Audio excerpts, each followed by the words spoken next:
You're listening to Intent Topics, a podcast about all things growth. I'm your host, Logan Kelly.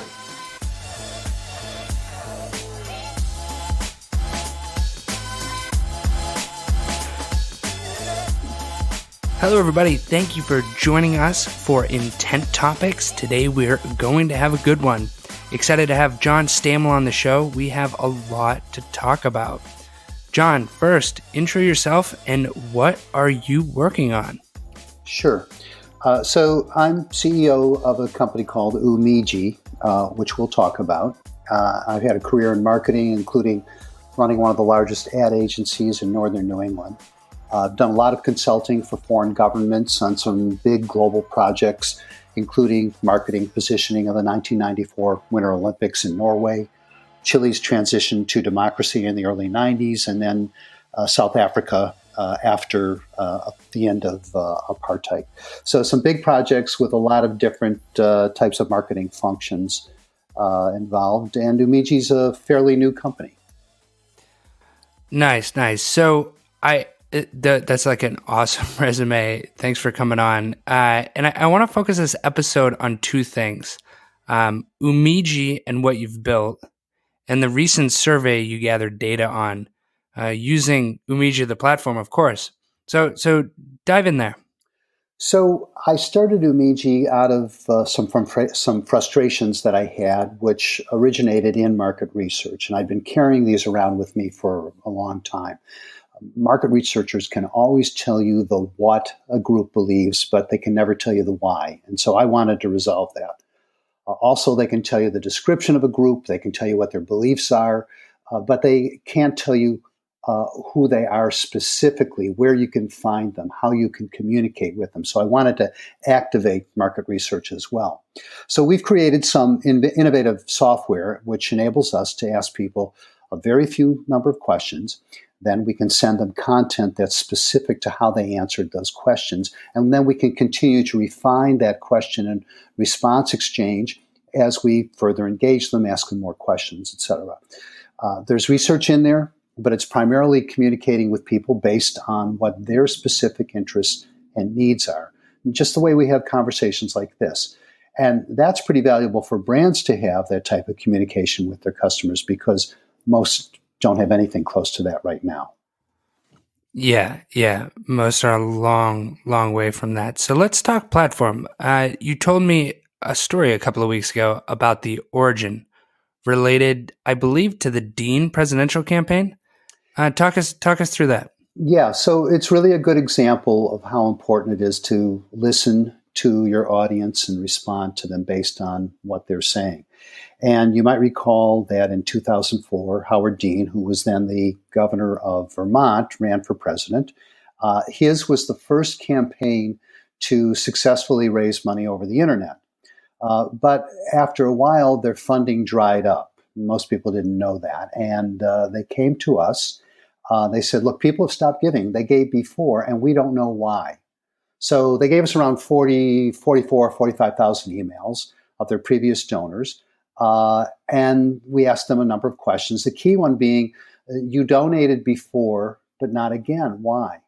And the overwhelming response, which I think is common sense when you think about it, that came back was every email we get from you asks for money. You never ask for our opinions. So our recommendation to that campaign was to send emails, ask donors to take a short survey about their opinions, just a couple questions, segment them by their opinions, and then respond to each segment specifically to show how you're listening, and then ask them to donate again. Well, unfortunately, the Dean campaign fizzled soon afterward because they didn't do well in the Iowa caucuses.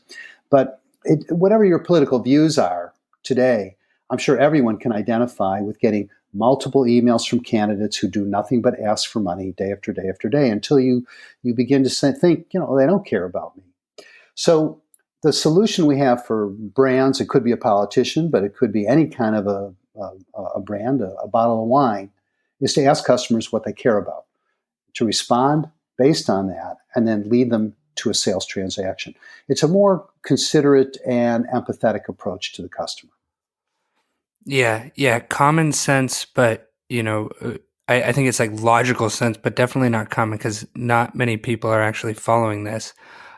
So let's dive into the talk about the power of open-ended questions, especially in terms of what's happening in the world right now. Well, one thing to keep in mind is that when we have conversations like you and I are having right now, Mm-hmm. we don't ask each other multiple choice questions or yes no questions. We ask open ended questions, Right. and then we respond to that based on the context, based on the nuance that's in that question, and that gives us a lot more information, and we build relationships on that basis. If you take closed ended questions, and we're all very familiar with them from taking surveys, and I ask you a multiple choice question, I'm confining you to respond within the set of answers that I've given you. But they may not fit, and there's no context, there's no nuance. So one of the things we have a bunch of wine and spirit clients, and I like to use wine as an example because there's so much competition and so many different brands and types and all of those kinds of things. And if I ask you, well, what do you like best, red, white, or rosé wine? And you can just answer one of those. You might like red wine, but it's not that easy a question for you to answer because there are occasions when you might prefer white or rosé. But Right. your response is that closed-ended question. If I act based on that, I'm now blasting you with emails day after day after day about selling red wine, and I'm missing a lot of other opportunities. So if instead I say, hey, Logan, tell me about the kinds of wines you drink, when you drink them, and why you drink them then. So I'm going to get a much more nuanced answer that's going to open up a lot more marketing and sales opportunities because I'll gain a lot more understanding of you as my customers. That's an open-ended question, and what it generates is a lot of conversational text. And most companies, most research firms, can't deal with the complexities of analyzing responses to open-ended questions. So they only confine them to focus groups, and now you're making decisions based on what 10 or 12 people say in 4 or 5 different parts of the country.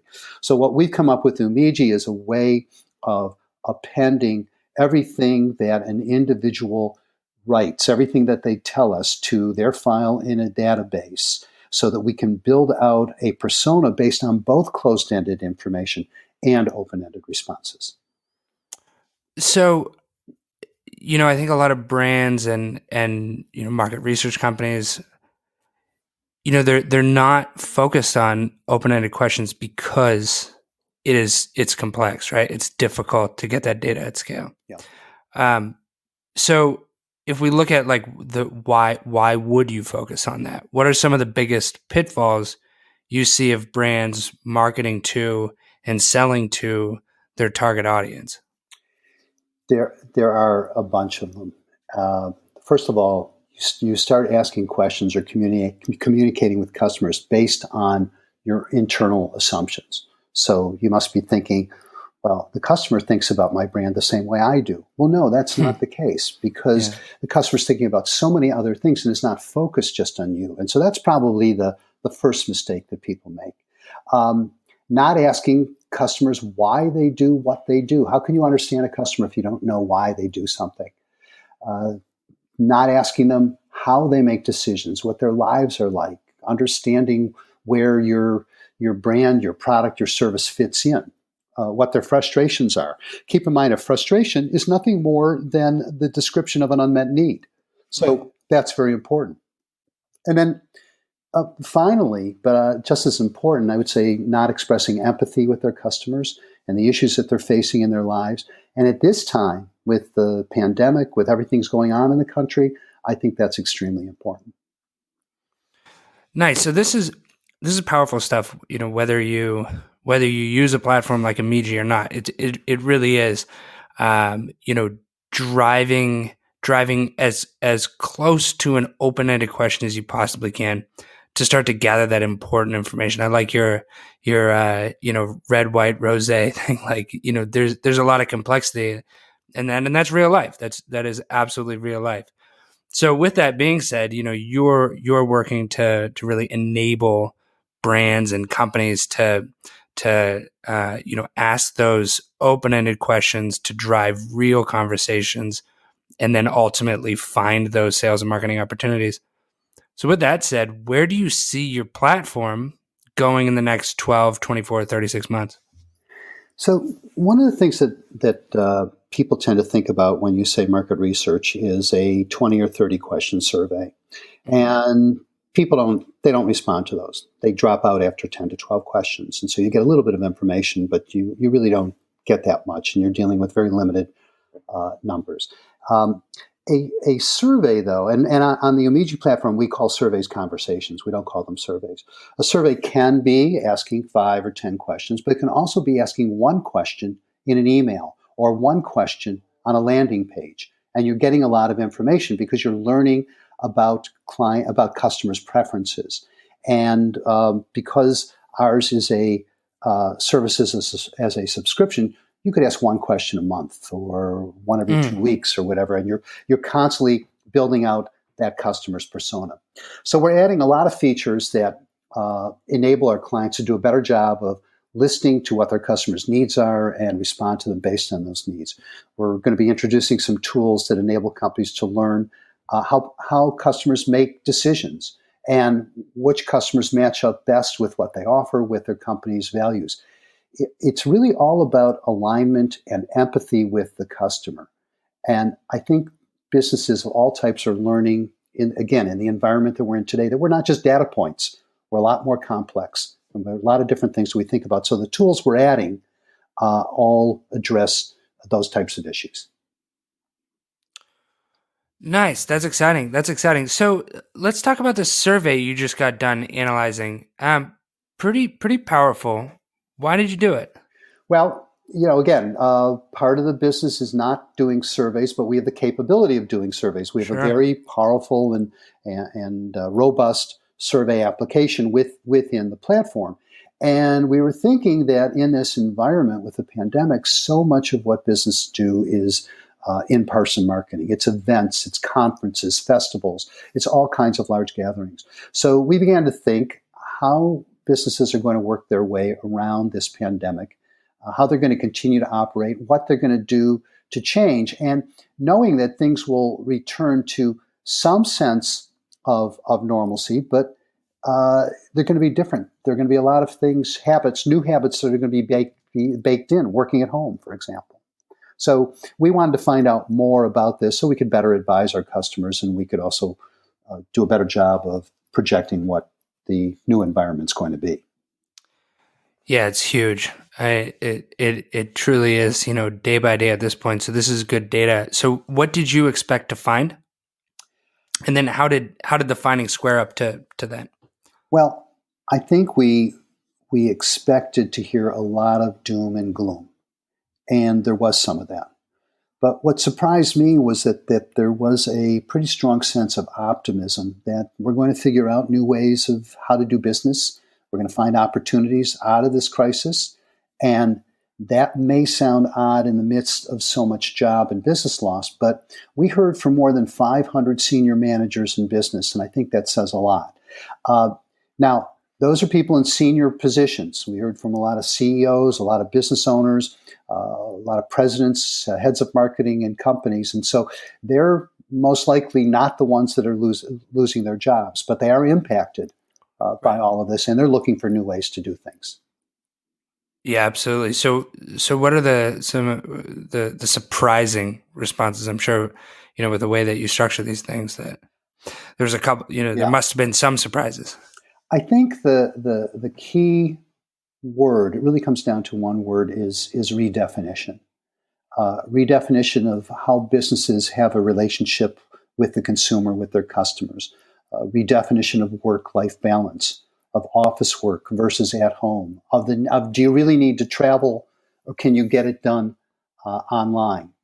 I used to have a partner who every time a prospective client was interested, he'd want to get on an airplane and fly there, and that's not going to happen anymore. You go online to see if there's really an interest there, whether you can close the sale, and you can conduct the entire thing online. And we're finding there was that came out. So it was really of what to spend money on, of what, and I think most optimistically, of what our overall relationship to the world at large and our communities at home should be. There is a increased expectation of business leadership to be more proactive in all of these areas. Now, with regard to events specifically, there's an expectation. We heard a lot of ideas about rethinking events as multi-channel brand experiences where you might have some very specific, small, in-person components, but a lot of other forms of online video and simulation marketing. I recently attended the Palm Beach International Boat Show online. It's really interesting. I think the idea needs some refinement, but we're going to see a lot more virtual trade shows as well.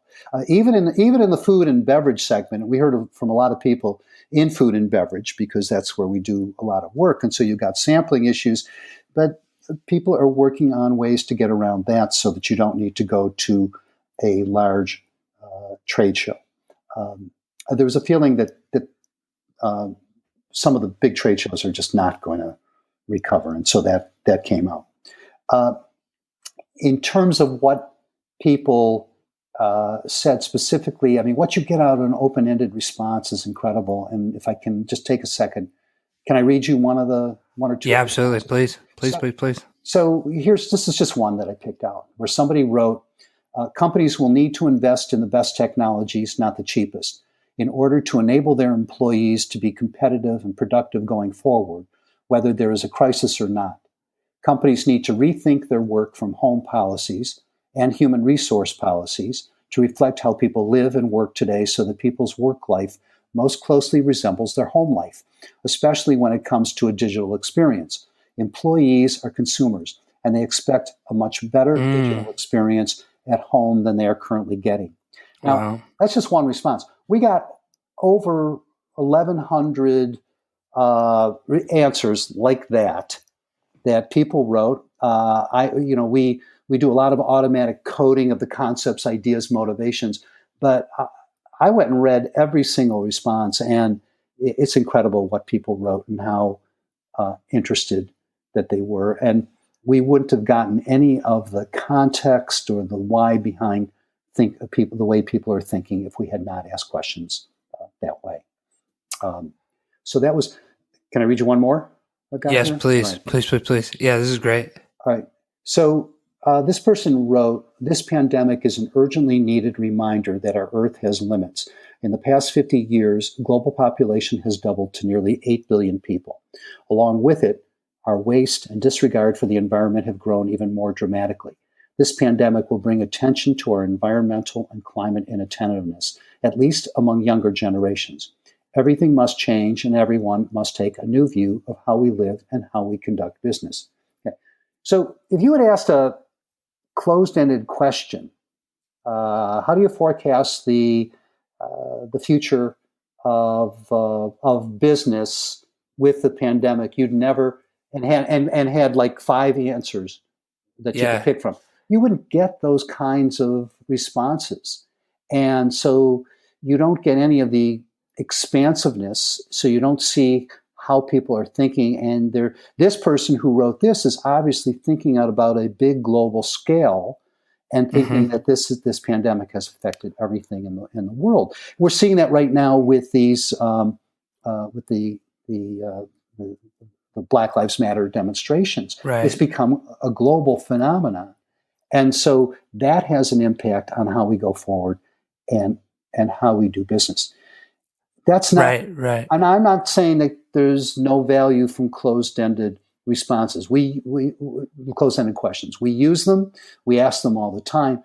But if you don't follow them up with open-ended, or you don't mix in open-ended questions, and then have the ability to append them to that individual's file in a database. So now you're building out a persona. Now you can start to see what that person is not a data point. They have there's 360 degrees there around every individual. And so we can do a better job in business if we can understand that full individual that we're selling to and talking to, and trying to get them to be loyal.